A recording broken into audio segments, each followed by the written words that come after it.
warahmatullahi wabarakatuh.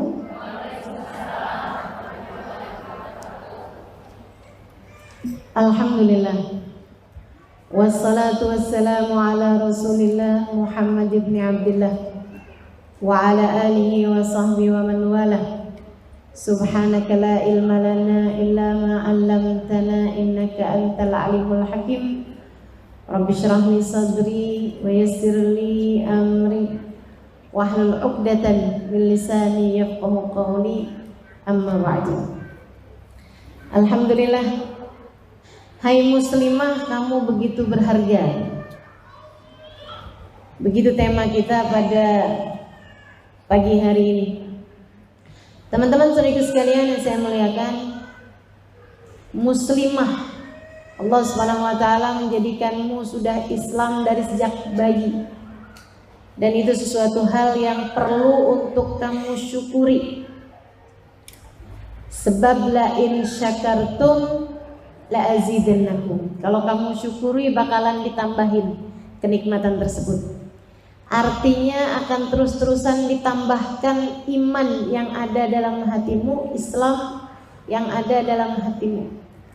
Sebagaimana doa seorang ulama, dia berdoa begini, Allahumma kama an'amta alaina bil Islam fazidna minhu.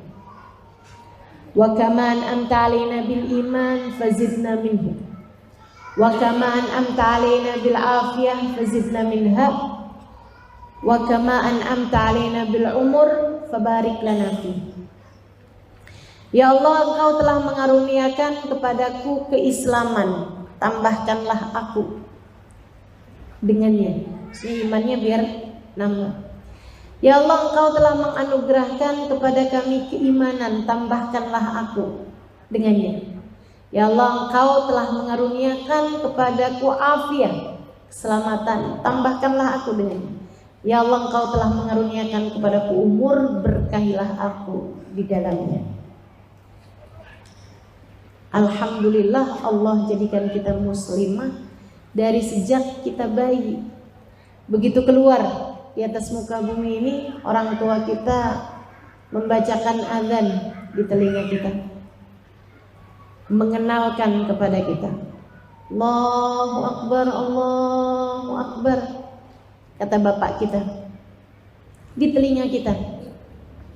Karena memang telinga itu adalah organ tubuh yang pertama kali dibuka, sebagaimana ianya akan menjadi organ tubuh yang paling akhir ditutup. Sampai dengan orang mati itu, yang lain sudah tidak berfungsi, tapi telinga tetap berfungsi. Muslimkah bahkan yang tidak muslim sekalipun tetap berfungsi. Makanya Nabi ketika selesai perang Badar, Nabi memanggil-manggil nama orang-orang kafir Quraisy yang dulu suka mengganggu dan menyakiti Nabi Muhammad. Ya Aba Jahal, ya Umayyah bin Khalaf. Sebutin nama-namanya Nabi Muhammad. Hal wajadtum ma wa'ada rabbukum haqqan faqad wajadtum ma adani rabbi wa haqqan. Apakah kalian mendapati apa yang dijanjikan Tuhan kalian benar? Karena aku telah mendapati apa yang dijanjikan Tuhanku benar. Sahabat nanya Rasul, emangnya mereka dengar? Kata Nabi Muhammad, kita tidaklah lebih mendengar daripada mereka. Artinya mereka lebih dengar lagi. Kalau saya nih nggak pakai mic, mungkin yang di belakang nggak dengar. Tapi kalau mohon maaf kita semua mati, walaupun nggak pakai mic nih yang di belakang dengar.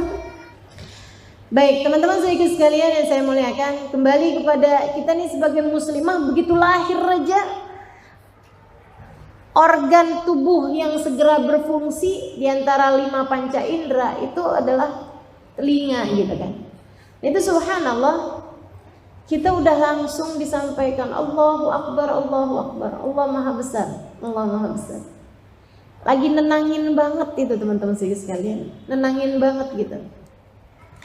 Begitu keluar kan bayi nangis. Ada nggak di sini yang begitu keluar ketawa gitu?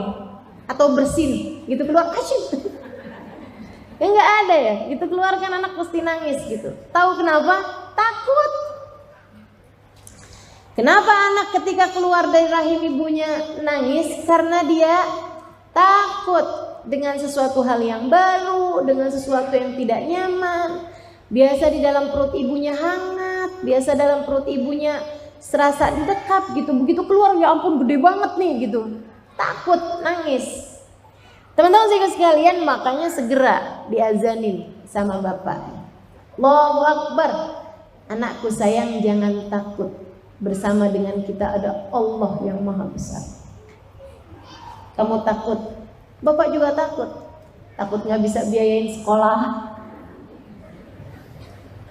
Takut nanti kamu susah nyari jodoh. Takut dengan kehidupan di depan.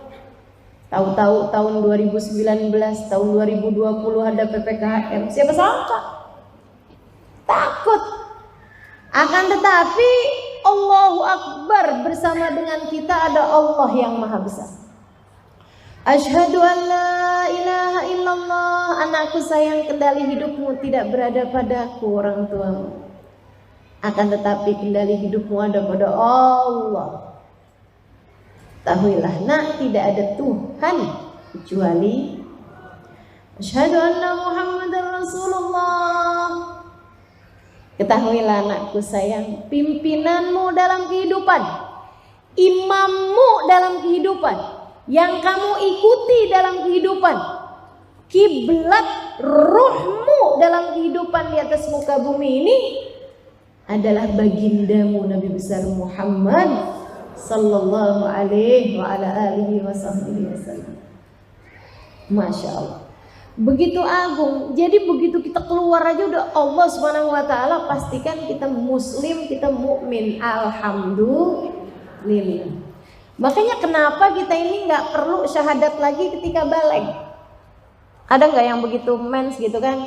Ayo dibaiat syahadat. Asyhadu an la ilaha illallah, asyhadu anna Muhammadar Rasulullah. Nggak pakai teman-teman. Kenapa gitu? Karena kita sudah dari lahir sudah dibaiat dengan azan yang disampaikan oleh ayah kita, orang tua kita. Alhamdulillah, nikmat besar. Allah menjadikan kita muslimah.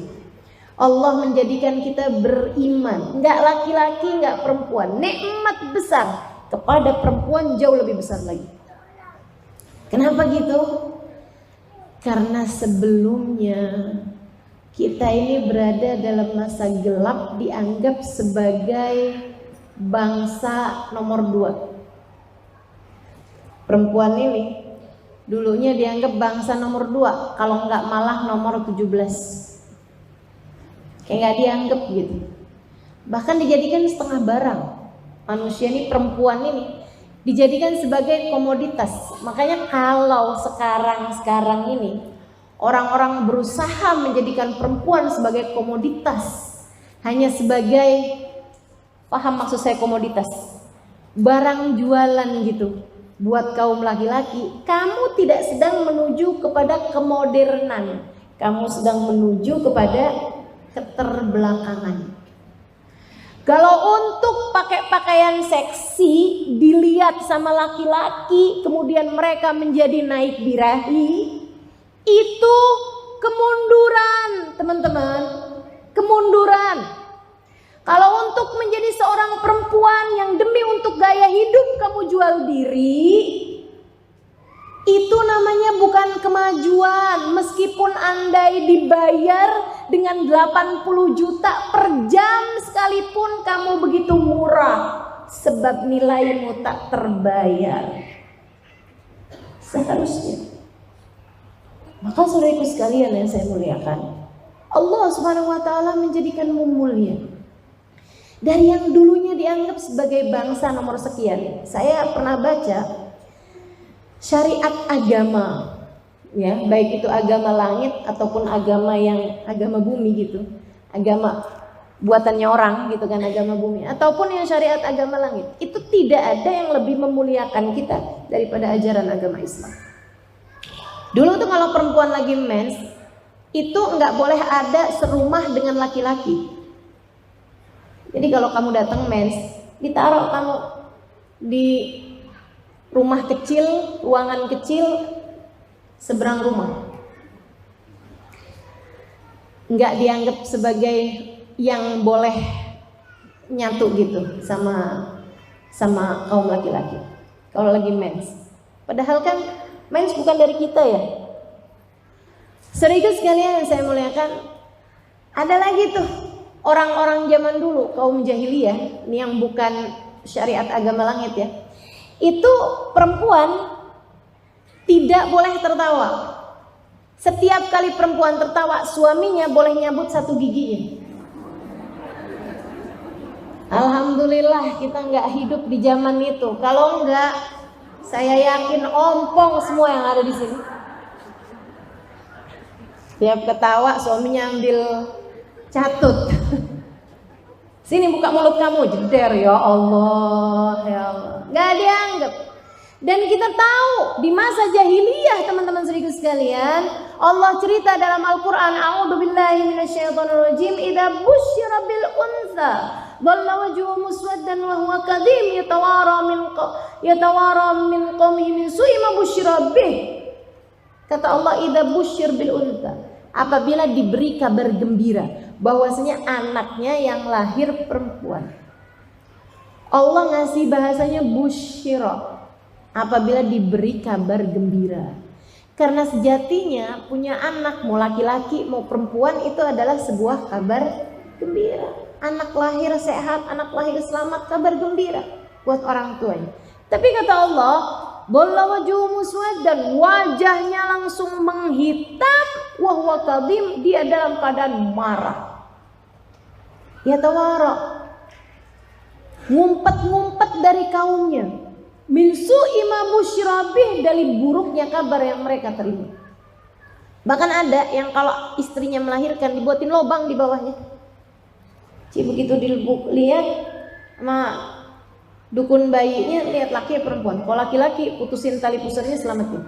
Kalau perempuan putusin tali pusarnya, langsung dikuburin hidup-hidup saat itu juga, sebelum sang ibu sempat melihat bayinya. Ada juga yang dikuburinnya tar kalau udah mulai umur 3 tahun, 2 tahun gitu. Kayak gitu tuh keadaan bangsa ketika Islam datang. Saat Islam datang, teman-teman sekalian, Masya Allah, Nabi Muhammad sayangnya sama kita kaum perempuan luar biasa. Bahkan Allah tunjukkan Nabi Muhammad itu anaknya perempuan semua yang panjang umur. Nabi Muhammad punya anak 7, teman-teman saudara sekalian. 3 diantaranya laki-laki, tidak ada yang mencapai usia 2 tahun. Ada yang berapa hari meninggal, ada yang udah sempet jalan kemudian meninggal gitu.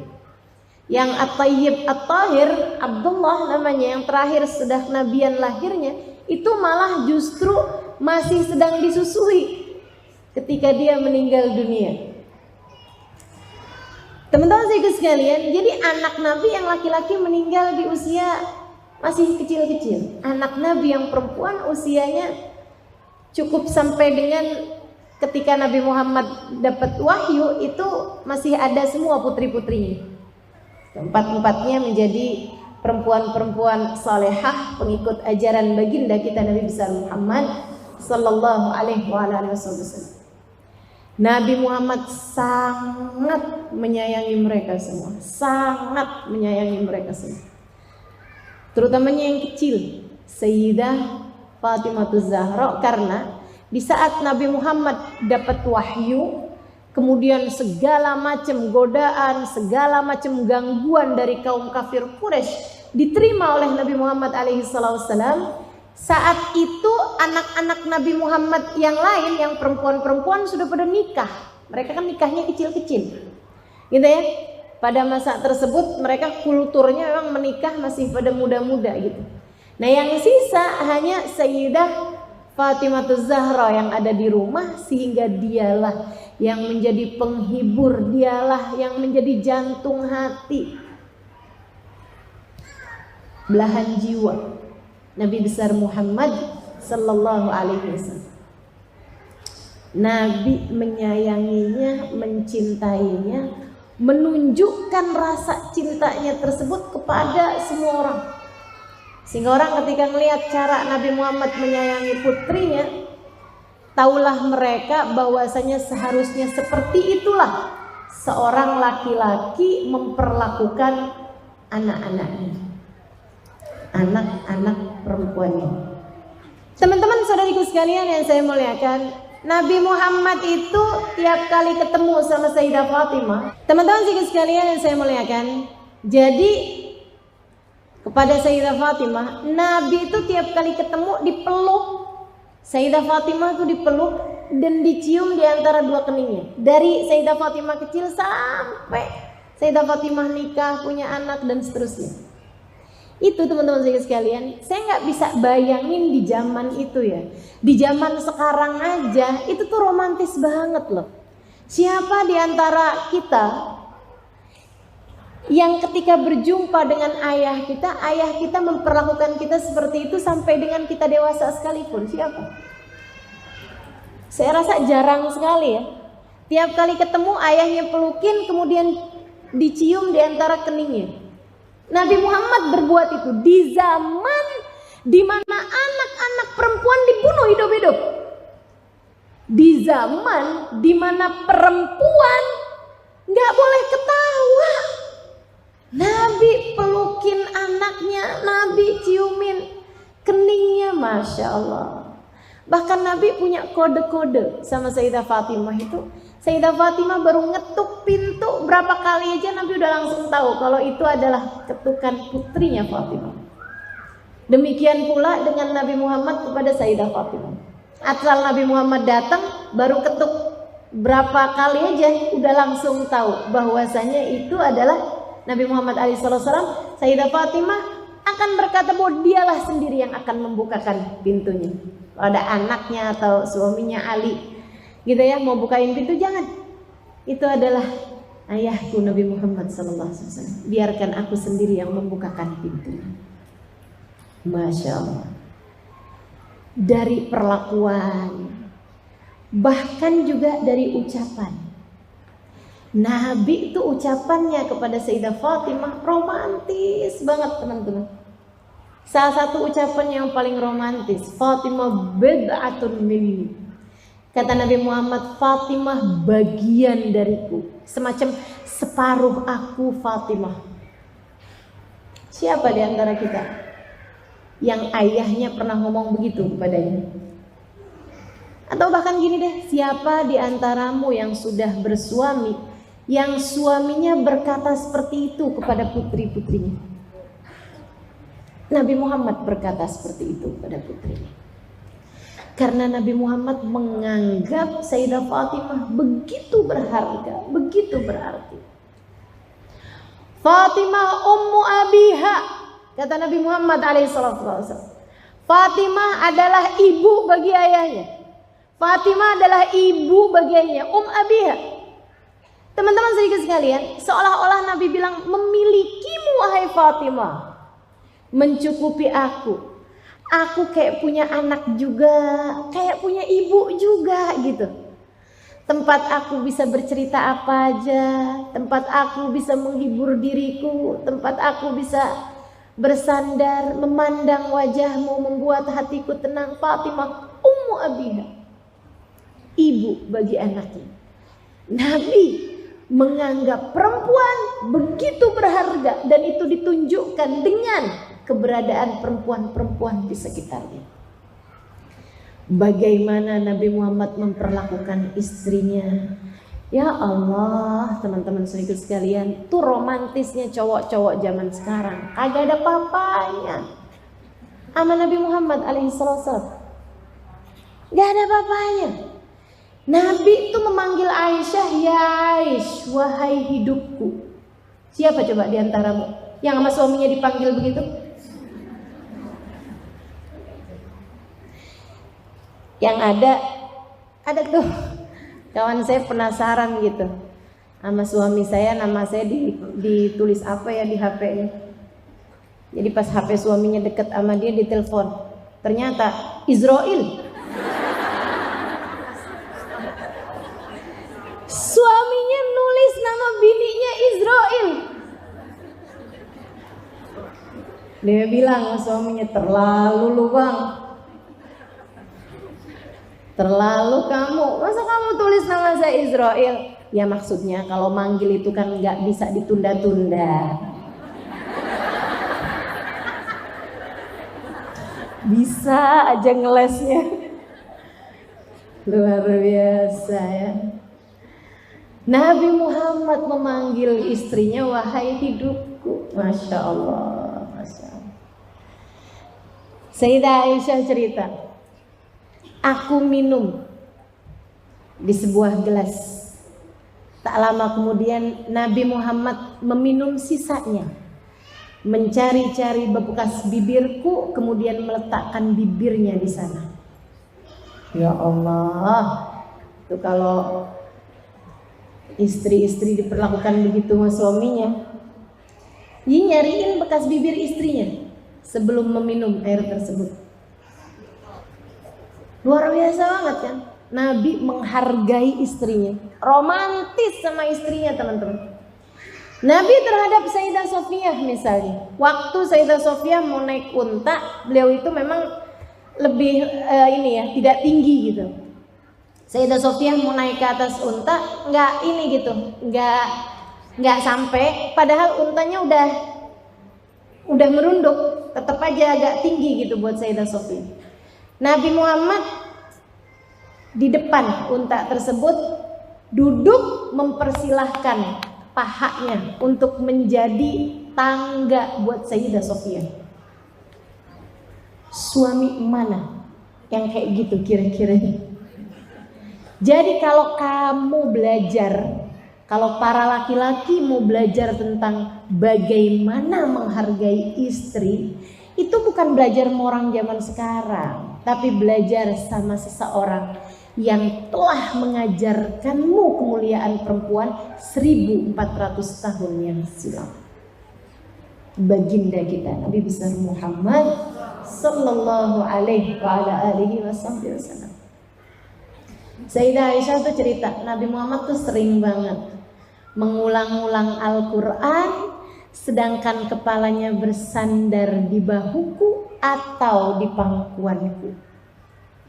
Ini naruhin kepalanya di pangkuan Sayyidah Aisyah, mengulang-ulang pembacaan Al-Quran. Masya Allah, Masya Allah. Begitu menghargai perempuan. Jadi gak ada ceritanya dalam Islam tuh perempuan dianggap sebagai bangsa nomor sekian.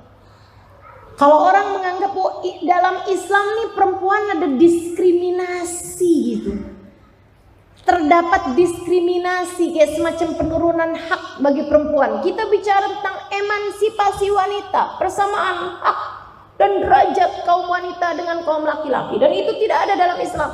Kamu belajarnya kurang lama, kamu ngajinya kurang panjang. Jangan-jangan selama ini kamu baru cuman pesantren kilat doang, atau bahkan ngaji dari Mbah Google. Belajar Qur'annya dari terjemahan Qur'an, ya nggak kena teman-teman, nggak kena, nggak bisa begitu. Pelajari sejarah, kamu akan tahu betapa Islam meninggikan derajat kaum perempuan. Kita kaum perempuan di mata Islam, dalam pandangan Allah, dalam pandangan Rasulullah, kita begitu berharga. Nabi Muhammad menyebut kita sebagai tiang. Kata Nabi Muhammad alaihissalam, al-mar'atu imadul bilad. Perempuan adalah tiangnya negara. Idza saluhat saluhatil bilad, wa idza fasadat fasadatil bilad. Perempuan itu tiangnya negara, kata Nabi. Perempuannya baik, baik negaranya. Perempuannya rusak, rusak negaranya. Nabi menyebut kita sebagai tiang. Jadi kalau ada orang ngatain kita sebagai keset, jangan percaya. Kalau ada orang anggap kita sebagai keset, jangan percaya. Nabi menyebut kita sebagai tiang. Kenapa tiang? Sebab seluruh yang ada dalam bangunan kepadanya bertumpu. Perempuan tuh, semua urusan dalam rumah tangga tumpuannya sama perempuan. Kan begitu? Makanya teman-teman saudara sekalian, kalau perempuannya kuat-kuat, yang di rumah tuh kuat-kuat semuanya. Kalau perempuannya rapuh, di rumah itu juga semuanya rapuh. Coba lihat aja, kalau udah ngeliatin orang gitu, suami bahagia, anak bahagia, itu pasti karena ada perempuan, ibu di dalam rumah tersebut yang bahagia. Tapi begitu semuanya kayak yang loyo banget, kayak hidup segan mati tak mau gitu, kayak yang aku adalah orang paling menderita di dunia. Kenapa nih COVID gak kelar-kelar? Kenapa kita gak bisa kayak orang piknik gitu? Dari dulu, sejak gak ada karantina, kita juga emang gak pernah keluar negeri, katanya gitu. Ya kan mestinya disyukurin ya, gak ada urusan sama karantina beberapa hari juga. Emang dari dulu juga gak pernah pakai paspor. Teman-teman seiku sekalian yang saya muliakan, tuh kalau udah yang sedih-sedih semua dalam rumah, tuh pasti ada cewek yang tukang sedih dalam rumah tersebut. Ibunya tuh tukang sedihan. Makanya keluarga begitu semua modelannya. Karena kamu tiangnya, teman-teman. Ini saya punya cerita. Ada namanya Syekh, saya sempat ziarahi kemarin waktu di Mesir. Namanya Ibnu Daqiqil Aid. Saya tuliskan juga nggak salah ya di buku Muhasabah Cinta mungkin. Namanya Syekh Ibnu Daqiqil Aid. Namanya tuh ada gitu, tapi orang enggak panggil namanya karena sesudah kejadian ini semua orang memanggil dia sebagai Ibnu Daqiqil Aid, Syekh Tepung Lebaran. Mana ada Syekh dipanggil Tepung Lebaran? Ini ada gara-garanya, ada sebabnya.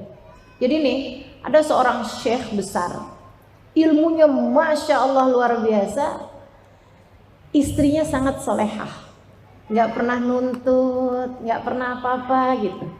Mereka hidup miskin, tapi kaya dalam hal agama, kaya dalam hal ibadah. Ini ya, kehidupannya kelihatannya miskin secara materi, tapi mewah secara agamanya.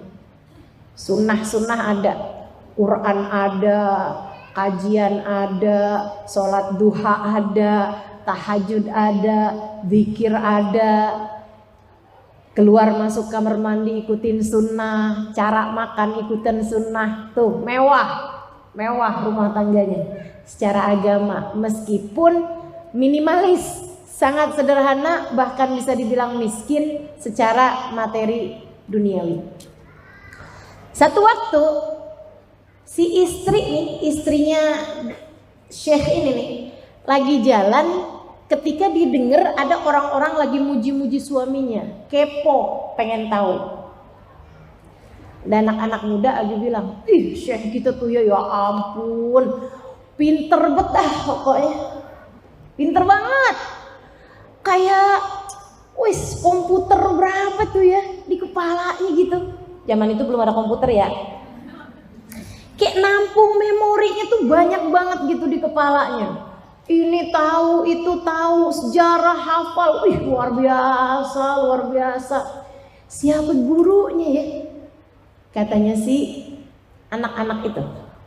Saya nggak pernah tahu gurunya yang sekarang masih ada gitu. Yang tentu orang tahu siapa gurunya, tapi maksudnya udah meninggal gitu. Gurunya yang sekarang tuh yang membesarkan dia sampai sekarang tuh siapa gitu. Pasti gurunya tuh lebih hebat lagi dari dia gitu. Si istri nih denger kayak begitu, disamperin sama dia. Kalian lagi ngomongin suami saya. Oh iya ibu, iya, Masya Allah. Kalian penasaran pengen tahu gurunya suami saya? Ibu tahu? Ya tahu kan, saya istrinya. Siapa bu sebenarnya gurunya suami ibu? Saya.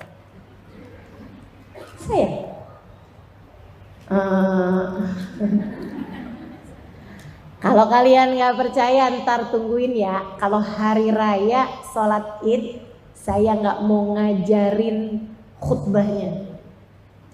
Iya deh, kita mau liatin. Udah pamitan pulang. Sepanjang Ramadan tuh suaminya ngajar juga, ngimamin sholat id, sholat taraweh, sholat apa segala macam gitu. Tapi orang-orang pada nungguin nih kalau id nih khutbah, gurunya nggak mau ngajarin dia, istrinya nggak mau ngajarin dia gimana keluarnya gitu. Masuk lebaran, masuk puasa, istrinya yang biasanya nggak pernah minta apa-apa sama suaminya, mulai bilang gitu, bang, disebutin anaknya gitu ya, kemarin tuh pulang dari rumah temennya, dia cerita katanya habis makan kue enak dah bang, saya udah belajar cara bikinnya, ntar kalau mau lebaran kasih saya tepung ya bang, saya mau bikin kue lebaran. Oh iya, subhanallah, emang kebetulan ya, itu di masa-masa lebaran, di masa-masa puasa nggak dapat rezeki lebih buat beli tepung lebaran. Memang semiskin itu mereka. Jadi nggak keburu-keburu buat beli tepung lebaran, cuman keburunya buat buka sahur gitu aja. Tambah deket-deket lebaran nih, istri yang nggak pernahnya malah mulai ngerongrong, bang, tepung lebarannya udah ada bang, saya udah belajar, udah bisa bikin kuenya, udah nanya ke tangga sebelah, tepung lebaran ya bang. Iya, sedih hati suami karena istrinya nih sangat soleha. Beda sama istri emang tukang minta, beda. Kamu nggak bisa praktekkan ini kepada suamimu jika selama ini kamu selalu menjadi tukang rongrong buat dia. Gak pernah minta-minta istrinya selama ini. Jadi kan begitu dia minta, kan jadi bahan pikiran buat suaminya gitu. Ya Allah, gak pernah-pernahnya minta. Begitu minta saya gak bisa ngasih, sedih gitu suaminya. Ntar dah tungguin. Mudah-mudahan akhir Ramadan nih ada yang bisa kita dapat rezeki. Gitu. Sampai malam lebaran teman-teman, itu benar-benar gak ada gitu. Dan subhanallah si istri yang emang udah sengaja di skenario sama dia, setiap kali suaminya mau buka kitab, bang tepung lebaran gimana bang, tiap kali mau mikirin nih khutbah id, saya mau bahas apaan ya bang, tepung lebarannya dulu dong bang. Gimana tuh kabar tepung lebaran saya? Kesian loh, anak itu udah saya janjiin, saya mau bikinin kuenya, udah saya juga udah belajar, caranya udah tahu saya. Tepungnya dong bang. Teman-teman saudaraku sekalian, sampai malam lebaran gak dibiarin suaminya punya pikiran untuk bisa belajar apa-apa kecuali dirongrongin urusan tepung lebaran. Sampai istrinya tuh bilang gitu malam hari itu, bang kali-kali ntar kalau abisnya selesai khutbah id, kalau ada yang ngasih ntar beliin saya tepung lebaran ya bang. Saya udah bilang sama yang punya tokonya tuh, biar besok juga biar kata lebaran dia mau ngejual buat saya bang. Iya, jadi nih orang mau khutbah pikirannya tepung lebaran. Datanglah ke khutbah id, sholat lebaran kan. Saat sholat lebaran tuh biasa-biasa aja, semuanya rapi sholatnya. Habis selesai sholat kan khutbah tuh, murid-muridnya udah ini nih, udah mikirin gitu, ini bener nggak ya katanya istrinya. Dan itu udah tersebar di antara murid-murid nih, bukan cuma dia doang yang tahu nih, tapi semua yang hadir nih lagi nunggu-nunggu. Nih katanya nggak diajarin sama bininya. Nih keluarnya gimana nih kalau nggak diajarin sama bininya? Beneran loh. Di saat beliau mau menyebutkan hadis, mau menyebutkan ayat, tuh urusan tepung lebaran kegambar di pikirannya. Akhirnya bukan dia ngomongin sesuatu, malah ngomongin tepung lebaran. Tepung lebaran itu bener-bener keliru ngomongnya, dan banyak diantaranya yang nyebut dakikil id. Katanya orang-orang beneran kalau nggak diajarin sama bininya dia nggak bisa apa-apa ternyata. Masya Allah. Ini cerita ngasih tahu betul pengaruhnya seorang perempuan yang soleha, terhadap diri suami dan anak-anaknya. Makanya teman-teman sekalian, kalau presiden itu disebut 01, istrinya presiden tuh 00. Kan begitu? Maka demikian pula dengan dirimu. Sebagai perempuan kamu sangat berharga dan sangat berpengaruh. Nabi Muhammad menyebutmu sebagai tiang. Sebagai tiang. Jadi kalau kamu ngelihat suamimu ambruk, anak-anakmu ambruk, kamu harus tahu bahwa sebenarnya yang harus dikuatkan, yang harus dikokohkan terlebih dahulu adalah dirimu. Jadilah kuat untuk bisa menguatkan, sebab kamu adalah tiangnya. Coba ibu-ibu nih yang udah pada punya suami, saya rasa kamu ngerti deh apa yang saya maksudkan. Begitu perasaanmu menyenangkan, kamu bahagia, kamu akan lihat suami kamu juga begitu, anak-anak juga begitu, pada ceria, semuanya pada senang semua. Tapi begitu kamu sumpah, coba diingat-ingat, begitu kamu sumpah, begitu kamu sedih-sedihan mulu, begitu kamu uring-uringan, ya Allah, kamu PMS serumah ikutan PMS. Betul begitu? Betul begitu? Nggak salah, Nabi itu menyebut kita sebagai tiang. Karena urusan rumah tangga semuanya bertumpu kepadamu, teman-teman. Kamu begitu berharga, kamu bukan keset. Kamu tiang dalam rumah tangga. Kalau ada yang mengatakan hal yang tidak sama dengan apa yang disampaikan Nabi, jangan pernah percaya. Kamu adalah tiangnya. Begitu kata Nabi kita Muhammad sallallahu alaihi wasallam. Makanya sama Allah perempuan ini didesain untuk bisa mengerjakan beberapa hal sekaligus. Otak perempuan nih bisa mengerjakan berbagai macam hal secara sekaligus, teman-teman saya sekalian. Nggak lihat tuh betapa multitaskingnya perempuan-perempuan itu. Jam-jam segini nih kalau ada di rumahnya sambil buka radio, buka TV juga. Sambil masak, baju sebagian udah masuk ke mesin cuci, gendong anak. Itu ya ampun, berapa kerjaan tuh yang dia lagi kerjain. Segitunya yang ada di TV nyambung loh. Ngerti dia, lagi ada gibah apa yang ada di TV.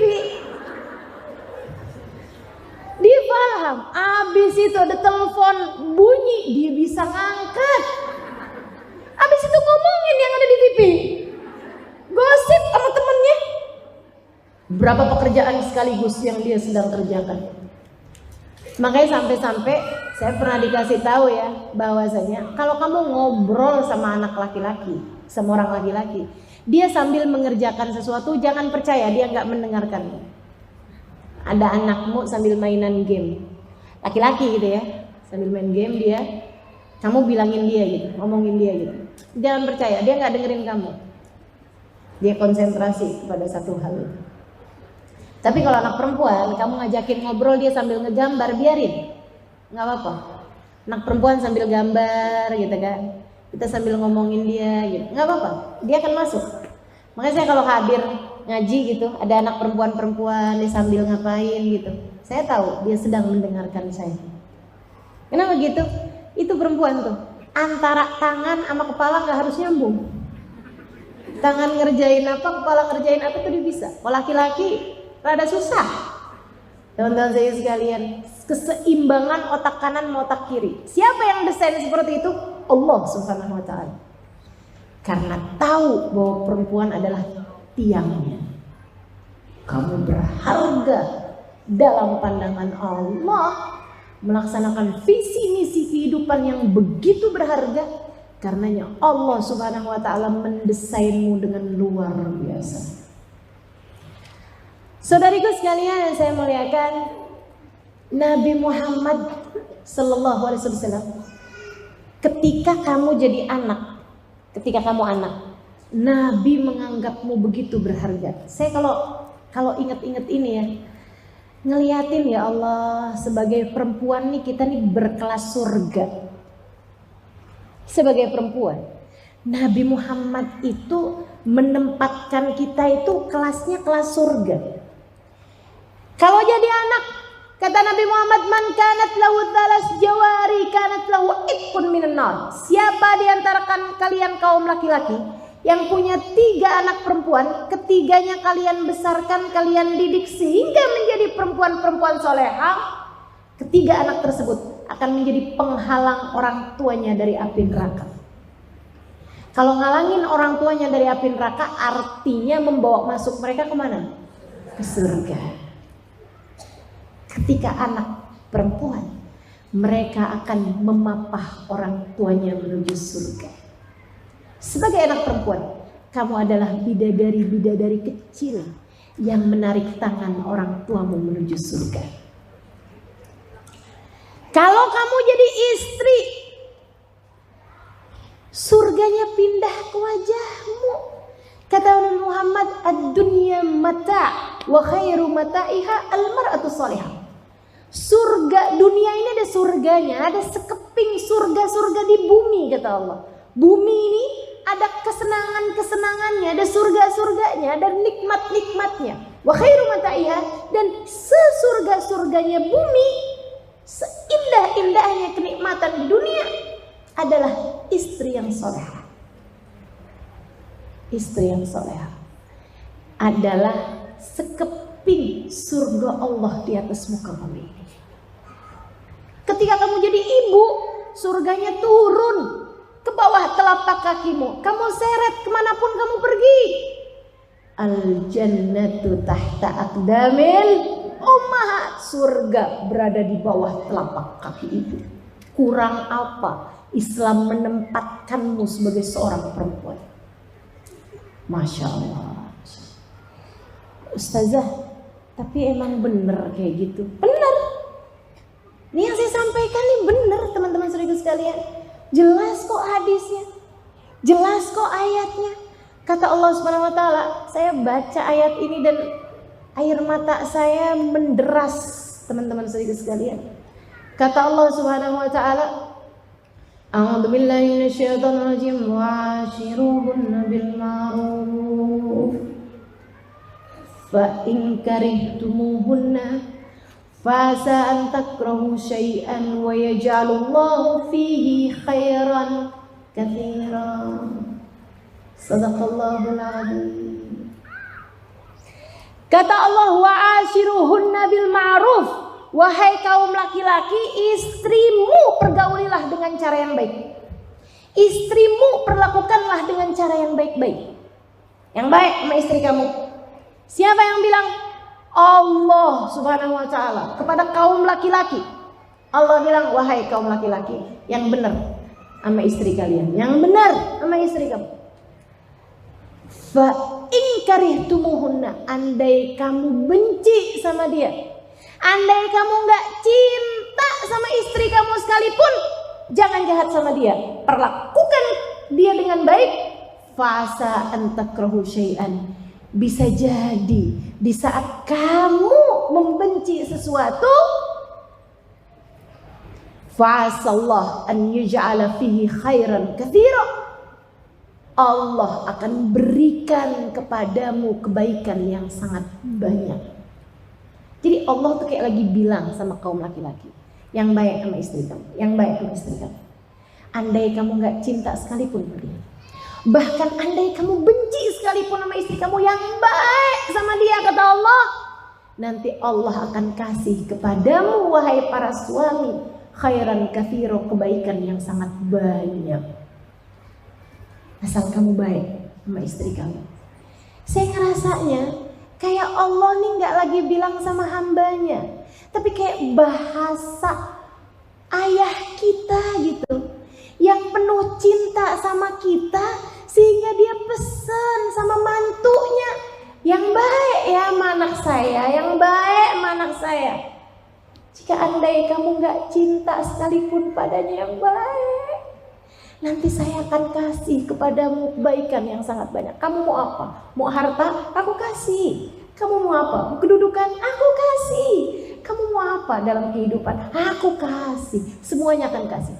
Yang syaratnya yang baiklah kepada istri kamu, kata Allah. Masya Allah. Betapa berharganya dirimu, teman-teman saudara sekalian. Nabi Muhammad sampai menjadikanmu tolak ukur keimanan kaum laki-laki. Kata Allah Subhanahu wa taala, ahsanukum imanan ahsanukum li ahli wa ana ahsanukum li ahli. Yang terbaik di antara kalian keimanannya wahai kaum laki-laki adalah yang paling baik kepada istrinya. Dan aku adalah suami terbaik kepada istriku. Masya Allah. Kurang berharga apa diri? Kurang berharga apa? Maka cari hargamu pada Islam. Cari hargamu pada Allah dan Rasulnya. Jangan cari hargamu pada barang-barang yang kamu pakai. Jangan jadikan tas yang kamu bawa, pakaian yang kamu pakai, handphone yang kamu kenakan, bahkan rumah yang kamu tinggali atau mobil yang kamu kendarai lebih berharga daripada dirimu sendiri. Kamu jauh lebih berharga dari semua harta di atas muka bumi ini dengan keimananmu, teman-teman. Imanmu. Jika dalam hatimu ada Allah dan Rasulnya, jika kamu menjadi hamba Allah yang salehah, maka kamu menjadi tak bernilai dengan apapun. Kamu menjadi begitu berharga, kamu menjadi begitu tinggi nilainya, hingga di atas muka bumi ini apapun tak ada yang dapat membelimu. Kalau kamu masih bisa dibeli, artinya kamu belum bisa sebegitu mahal. Yang mahal tuh yang gak kebeli, itu baru mahal namanya. Saudara sekalian, jadilah sebagai perempuan-perempuan yang begitu bernilai, tak terhingga nilaimu. Tidak ada siapapun yang bisa membelimu. Jika kamu seperti itu, maka kelasmu bukan kelas ekonomi atau bisnis. Kelasmu adalah kelas surga. Seperti yang dijanjikan Nabi besar Muhammad sallallahu alaihi wasallam. Baiklah Ustazah, saya udah ngerti kalau saya begitu berharga. Saya paham sekarang bahwa saya begitu berharga. Gimana caranya agar saya tidak melepaskan keberhargaan saya ini? Di mana letaknya? Di mana saya bisa menuju kepada harga diri saya? Saudariku sekalian, saya muliakan, seperti yang tadi saya sampaikan, hargamu ada pada Allah dan Rasulnya. Hargamu ada pada taat kepada Allah dan Rasulnya. Hargamu ada pada kedekatan kepada Allah Subhanahu wa ta'ala dan Rasulnya. Hargamu ada pada nilaimu ketika kamu menjadikan prioritas dalam kehidupanmu adalah Allah dan Rasulnya. Lillah wa li Rasul. Hanya karena Allah dan hanya karena Rasulullah sallallahu alaihi wasallam. Maka kamu mencintai orang tuamu karena Allah dan Rasulnya. Kamu menyayangi suamimu bukan karena isi dompetnya, bukan karena indah senyumnya, bukan karena damai tatapnya. Karena itu semuanya tuh ada waktunya. Yang bisa bilang, aduh suami saya tuh senyumnya manis banget, palingan pengantin baru. Yang bilang, ya Allah saya tuh kelepek-kelepek dah kalau diliatin sama suami saya, meleleh rasanya jiwa saya. Itu palingan hitungan kawinnya tanyain dah, kamu udah kawin berapa lama? 3 bulan. Iyalah. Tanyain sama yang udah kawin 20 tahun. Dia bilang sama saya ngerti Ustazah kenapa suami pengen poligami. Kenapa gitu? Saya bilang, saya aja ngeliatin dia mulu padahal kagak boleh poliandri, saya bosen. Apalagi dia ustazah. Saya ngerti ustazah, walaupun belum tentu saya sabar, tapi saya ngerti gitu katanya. Begitu Bu? Enggak juga ya, oke lah, skip. Teman-teman saudariku sekalian yang saya muliakan, jadi cintai suamimu bukan karena isi dompetnya seperti yang tadi saya bilang. Maka kalau ada istri di sini yang bilang, saya kayaknya nggak tahan deh sama kamu. Kalau kamu nggak bisa bawa saya piknik dalam waktu 3 bulan ke depan, kalau kamu nggak bisa bikin saya terbang naik pesawat gitu dalam 3 bulan ke depan, saya nyerah dari kamu. Misalnya gitu ya. Kalau kamu nggak bisa beliin saya rumah sampai bulan yang akan datang, saya pisah aja dari kamu. Kalau kamu nggak bisa ngasih saya sekian dalam waktu berapa bulan ke depan, kita di rumah ngontrak mulu. Saya mau kita punya rumah sendiri dah pokoknya. Kalau kamu nggak bisa ngasih saya rumah dalam beberapa bulan ke depan, saya menyerah aja dari istri kamu. Itu teman-teman saudaraku sekalian, kamu bukan istri yang lillah wa li rasulih. Kamu tidak berharga. Sebab hargamu hanyalah beberapa lembar isi dompetnya aja. Kalau senyum kamu seharga berapa yang dia kasih ke kamu, kamu belum sebegitu berharganya artinya. Tapi kalau kamu bisa senyum tanpa lihat tanggal, baru tuh dia tuh. Ini dia perempuannya yang bernilai surga. Ini dia perempuannya yang berkelas surga. Teman-teman saya sekalian, perempuan berkelas surga yang apabila dia merasa suaminya menyakiti dia, atau ada anggota keluarganya yang begitu menyedihkan hatinya, dia nggak curhat sana, curhat sini, cerita sana, cerita sini, bahkan di media sosial, sebel gue melaki gue. Nulis di curhat di media sosial. Teman-teman sekalian, siapa di antaramu yang masih ngerjain itu saya bilangin, berhenti. Yang suka nulis status di media sosial, sedih saya, atau seneng banget saya karena suami saya begini, begitu, begini, begitu. Transferan suaminya difoto sama dia, ditaruh gitu di media sosial. Teman-teman saudara sekalian, berhenti. Kenapa gitu? Jika kamu bahagia, kamu hanya mengundang pandangan mata iri dari orang-orang di sekitarmu. Kamu bisa kena mata. Tuh, kena mata. Kena pandangan mata iri gitu dari orang di sekelilingmu yang malah nantinya takut dicabut kembali kenikmatan tersebut.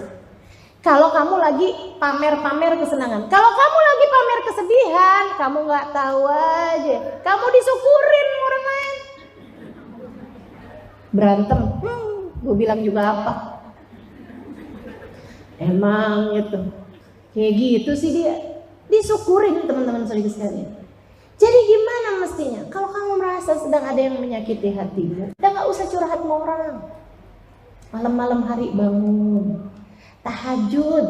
Bukan hanya saat susah sih sebenarnya, saat kapanpun. Kamu bilang sama Allah, ya Allah, sepertinya suamiku tidak terlalu mencintaiku. Atau sepertinya suamiku sedang naksir sama janda belakang rumah. Tapi saya paham ya Allah, hati manusia dapat berbolak-balik sebab hatinya berada dalam kuasa-Mu. Ya Allah, jika Engkau jadikan hati manusia rasanya dapat berbolak-balik, aku minta padamu ya Allah, tetapkan hatiku selalu dalam keimanan kepadamu. Teman-teman saudara sekalian, saya selalu menyampaikan kepada semua istri-istri yang suka surhat sama saya urusan suaminya sedang berpaling hati, saya bilang, jika ada hati seseorang berpaling darimu, itu adalah cara Allah untuk mengenalkan cintanya yang sejati padamu. Allah kayak lagi mau bilang, tuh cinta suamimu yang kamu kejar mati-matian dapat begitu mudah berpaling darimu, tapi cintaku, selagi kamu tidak meninggalkanku, cintaku akan selalu tertuju padamu. Jadilah perempuan berkelas surga, perempuan yang hidupmu kamu jadikan bukan untuk suamimu, bukan untuk anak-anakmu, tapi untuk Allah Subhanahu wa ta'ala dan Rasulnya. Kamu tidak akan pernah meninggalkan Allah dan Rasulnya untuk alasan apapun dan untuk siapapun. Dengan cara itu kamu menjadi perempuan berkelas surga. Robiah Adawiyah sampai dengan meninggalnya tidak menikah. Ini saya harus sampaikan ini nih buat adik-adik jomblo. Ustazah nih kalau urusan bahas perempuan tentang cewek yang udah nikah aja. Kita nih ustazah jangan jadi Jonas dong. Jomblo ngenes. Kitanya mau jadinya single happy ya. Insya Allah. Sayyidah Robiah Al-Adawiyah, teman-teman saudara sekalian, tidak pernah menikah dalam hidup. Tiap kali dilamar sama orang, katanya Robiah Al-Adawiyah, adakah kalian mampu menjamin surgaku di akhirat nanti? Kalau kamu dapat melakukannya, itu adalah maharmu untukku. Tapi kalau kamu tidak dapat melakukannya, maka aku menolak lamaran. Dia bilang maharmu untukku ridho Allah SWT. Kalau kamu bisa pastikan bahwa Allah meridhoi saya, Allah mencintai saya tidak akan minta mas kawin apa-apa dari kamu. Pernah lagi kabarnya Robiah Adawiyah ditanyain tentang urusan nikah. Kata Robiah Adawiyah, ya Allah, ya Allah, diri saya sendiri aja pingin saya cerai katanya. Nafsu saya pengen saya cerai. Saya nggak usah kayak gitu. Kerjanya apa Robiah Adawiyah? Sholat malam. Berapa rakaat tiap malam? 1000 rakaat teman-teman. 1000 rakaat. Kalau siang hari ngapain? Di belakang rumahnya. Ngapain? Bangun kuburan. Saya udah pernah sampai ke sana. Dulunya tempat yang dibuat sebagai galian sama Robiah Adawiyah. Robiah menghatamkan Al-Quran di sana. Berapa kali? 1000 kali hataman yang sudah beliau hatamkan di dalam tempat yang kelak akan menjadi kuburnya. Masya Allah. Sayyidah Robiah Adawiyah, cintanya kepada Allah menjadikannya berkata, "Idza sahal wuddu ya habibal qalbi, fakullu ma fawqa turabi turabu." Jika benar cintaku padamu, wahai kekasih hati, maka semua yang ada di atas bumi ini adalah bagian dari dalam bumi juga. Tidak ada bedanya antara mereka hidup atau mati. Semuanya adalah debu di hadapanku, ya Allah. Masya Allah. Ucapan Robiah yang terkenal, jika aku beribadah hanya karena surga, ya Allah, jangan halangkan aku, jangan masukkan aku di dalamnya. Jika engkau tahu aku beribadah hanya karena takut neraka, masukkan aku di dalamnya. Akan tapi engkau tahu ya Allah, aku beribadah hanya karena cinta padamu, maka jangan halangkan aku dari perjumpaan denganmu ya Allah. Robiah. Maka teman-teman sekalian, yuk jadi hamba yang dekat dengan Allah SWT. Disitulah nilaimu. Benahi sholatmu, benahi zikirmu, milikilah zikir. Tiap habis sholat jangan ditinggal. Subhanallah 33 kali, Alhamdulillah 33 kali, Allahu Akbar 33 kali. Jangan ditinggal, sebisa mungkin gitu. Saudara sekalian, jagain tahajudmu, usahakan walaupun nggak kayak orang-orang yang berjam-jam, setidaknya 15 menit sebelum azan subuh sholat barang 2 rakaat, 4 rakaat, tengadahkan tanganmu ya Allah. Sesiapapun bisa meninggalkanku di atas muka bumi, akan tetapi engkau ya Allah, aku harap tidak akan pernah meninggalkanku. Gitu ya. Yuk bismillah, kita benahi kehidupan kita, bersandar hanya kepada Allah SWT, tidak mengandalkan apapun dan siapapun, sebab semua lemah. Jangan andalkan harta, jangan andalkan ilmu, jangan andalkan suamimu, jangan andalkan anak-anakmu, jangan andalkan kecantikanmu. Semuanya lemah, semuanya sirna.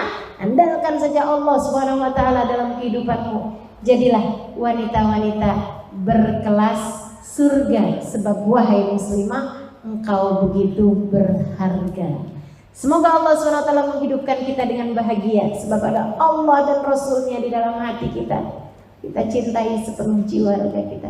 Dan semoga apabila datang ajal menjemput kita, dimatikan kita dalam husnul khotimah. Dan kelak di hari akhirat nanti Allah SWT perjumpakan kita dengan manusia paling mulia, baginda kita Nabi besar Muhammad sallallahu alaihi wa ala alihi wasallam. Teman-teman saudariku sekalian, kita angkat tangan kita. Dan sebagai seorang muslimah, jika kamu sungguh-sungguh solehah, maka tanganmu, linangan air matamu, begitu berharga di mata Allah Subhanahu wa taala. Allah tak akan menolak doamu jika kamu selama ini menjadikan Allah dan Rasulnya sebagai prioritas dalam kehidupan. Jika kamu selama ini tidak pernah meninggalkan Allah, maka Allah tak akan meninggalkanmu di saat kamu mengangkat tanganmu. Minta pada Allah Subhanahu wa taala, ya Allah, ya Allah, ya.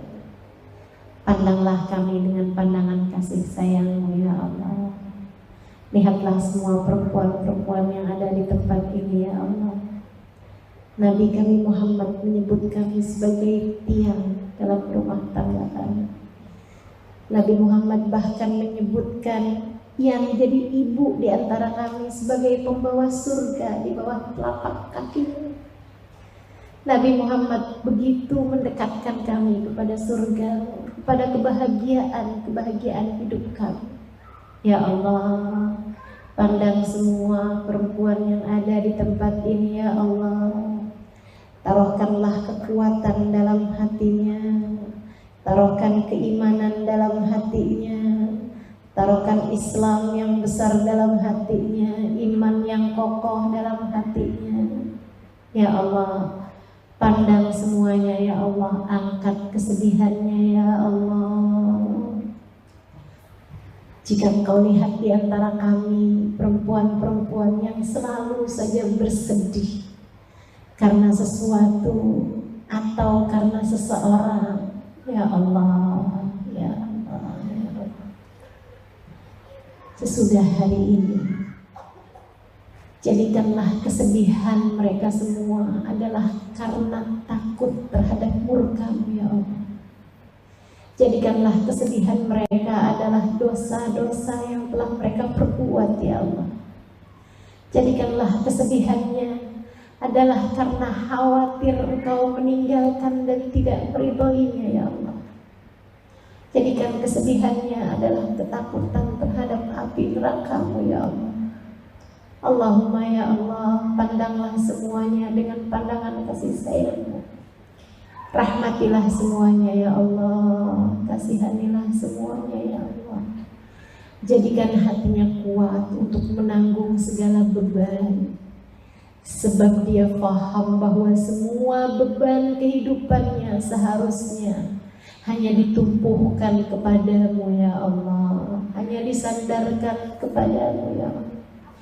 Fahamkan makna la haula wa la quwwata illa billahil aliyyil azim kepada kami semua yang berada di tempat ini ya Allah, sehingga kami tidak mengandalkan apapun dan siapapun selain-Mu, sebab kami paham bahwa sumber segala kekuatan untuk mendatangkan kebaikan atau mencegah dari kemudaratan hanyalah milik-Mu saja ya Allah. Allahumma ya Allah, ya Allah, ya Allah. Jika Kau lihat dalam hati-hati kami ini terdapat cinta yang besar terhadap dunia, terdapat cinta yang besar terhadap seorang makhluk-Mu ya Allah, yang menghalangkan kami dari mencintai-Mu seutuhnya, kami mohon padamu ya Allah, ya Allah, ya Allah. Angkatlah perasaan itu darinya ya Allah, gantikanlah dengan cinta padamu, dan cinta kepada baginda Nabi Muhammad memenuhi seluruh ruang hati kami ya Allah. Allahumma ya Allah, taruhkan kesabaran, kesyukuran, keikhlasan, qanaah, tawadhu dalam hati kami ya Allah.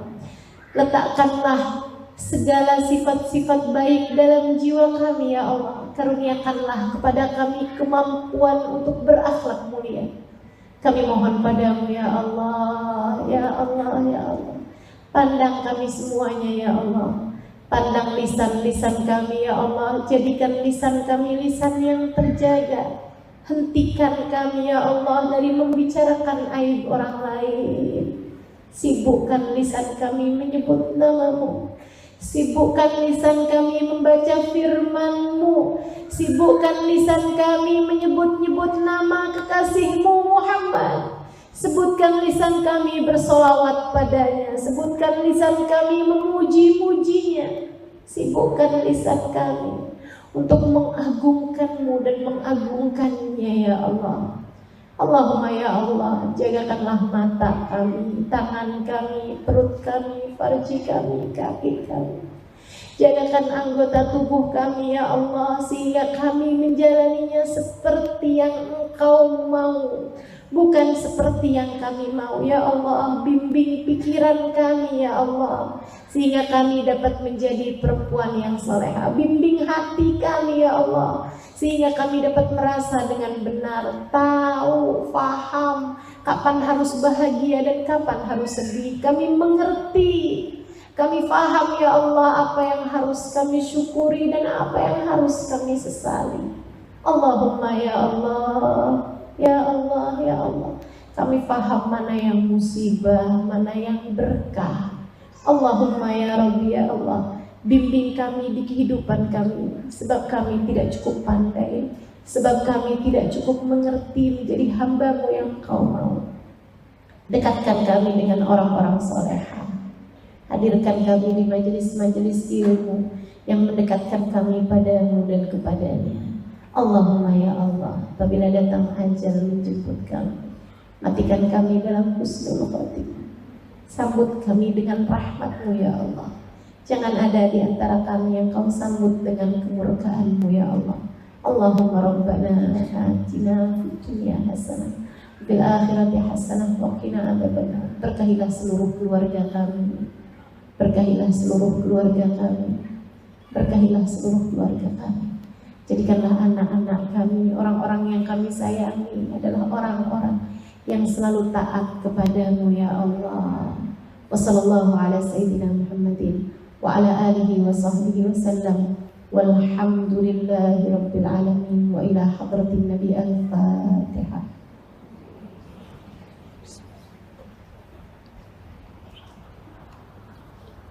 Iyyaka na'budu wa iyyaka nasta'in. Ihdinas siratal mustaqim. Siratal ladzina an'amta 'alaihim ghairil maghdubi 'alaihim waladdallin. Amin. Taqabbalallahu minna wa minkum. Taqabbal ya karim. Terima kasih atas segala perhatiannya. Kurang lebih mohon maaf. Billahi taufiq wal hidayah wal 'afwu minkum. Assalamualaikum warahmatullahi wabarakatuh.